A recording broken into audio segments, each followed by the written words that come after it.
Good afternoon. You're listening to the official James Smith podcast. I am James Smith, CEO of WebTracks ID.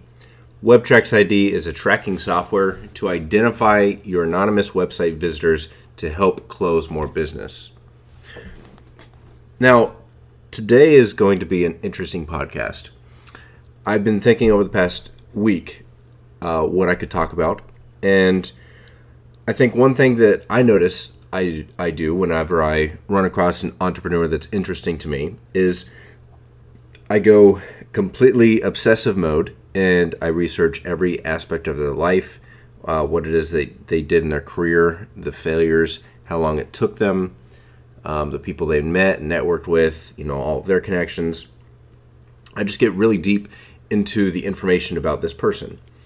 So I think I'm going to do a couple of these every once in a while and just basically profile a person who's of interest to me. And in doing that, it'll help me solidify the information that I learned, but it will also help you understand the path that a lot of entrepreneurs take. Okay? So the person I'm going to profile today is Mirza. Now, Mirza, he's not very social media heavy. I haven't heard of him until recently. But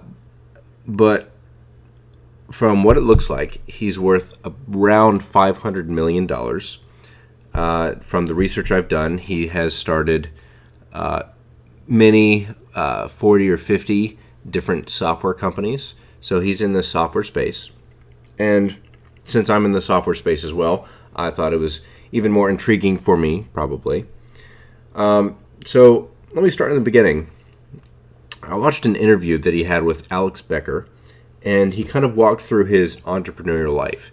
And just like many that I've seen, many that I've, events that I've gone through personally, it was very close to what he had experienced.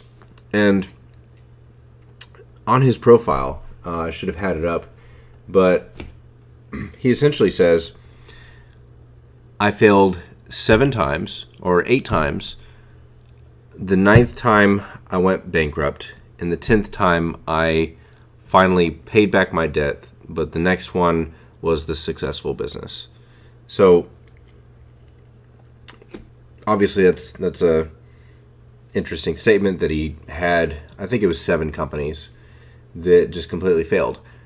And what was interesting in the interview is he went into extreme detail how through each business that he tried, he went into depression at one time. He dealt with a lot of things just falling apart.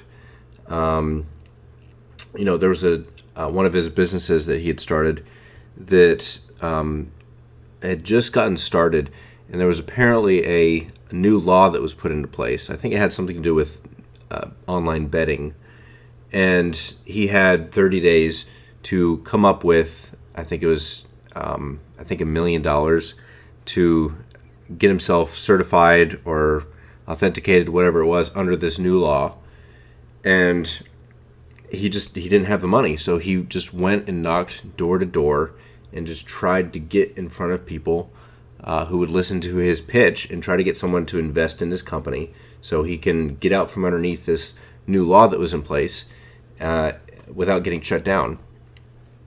So that was definitely a very interesting story. And the punchline of that story is that within, I think he said 10 hours of them being closed down by the government, there was one person that he just happened to run into after he was pounding the pavement, basically going door to door of major institutions trying to convince somebody to listen to his pitch. A lot of them canceled on him, and a lot of people laughed him out of the office.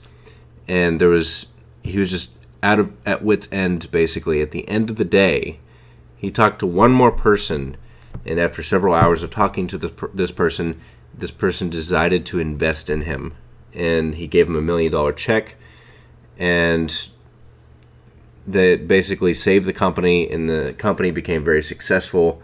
It was a really great story. And, something like that shows just persistence. It also shows that not everything is going to be easy. In fact, most things probably won't be easy, especially at first. One thing that I like to reiterate to myself is that if something is difficult for you, you can't wish that it was easier. You just need to wish that it was better. I copied that from a quote Jim Rohn always used to say. And it's true. It's not that life is hard. It's not that business is hard. It's just that you don't know enough. And what you need to do is you need to educate yourself and become better.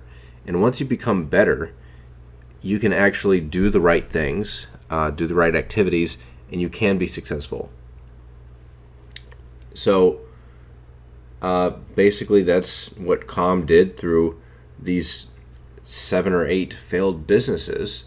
And again, to today, he's worth up to $500 million. So I found it very inspiring, but it was also very motivational to know that it took him many, many years of failures. He moved countries. He went broke 7 different times. He was borrowing money from all of his friends and family. He was living on his brother's couch for years. Just a lot of struggle for him. But in the end, because of all that struggle, he was forced to become better and forced to learn the framework that he was in. There's a lot of complaining out there, and I say this because I also do it. I think everybody does. Complaining about things that are just doesn't seem fair, isn't right, is too difficult. And I've started personally to begin to accept sometimes it is what it is, and you just need to improve yourself to either avoid that issue or avoid whatever that blockade is, or be able to walk right over it once you become better. So, when it comes to marketing, if you have marketing that sucks, it sucks. You can't whine about it. You can't complain that you spent 6 months putting together something and it seems so perfect for you. You've invested so much time. It doesn't matter. If the market doesn't like it, then it's not valuable. So those are a couple of lessons that I got from the interview and some research with Com. Currently, he lives in Dubai, it seems like, and he's travels all over the world. He has a couple masterminds. But anyway, those couple points were the most interesting things to me, and that's all I've got. So that was a profile of Com Mirza. Again, worth around $500 million. He started 7 companies and failed. 8, 9, and 10 finally brought him to success. And today he runs a mastermind. So that's my profile of Com, and that's all.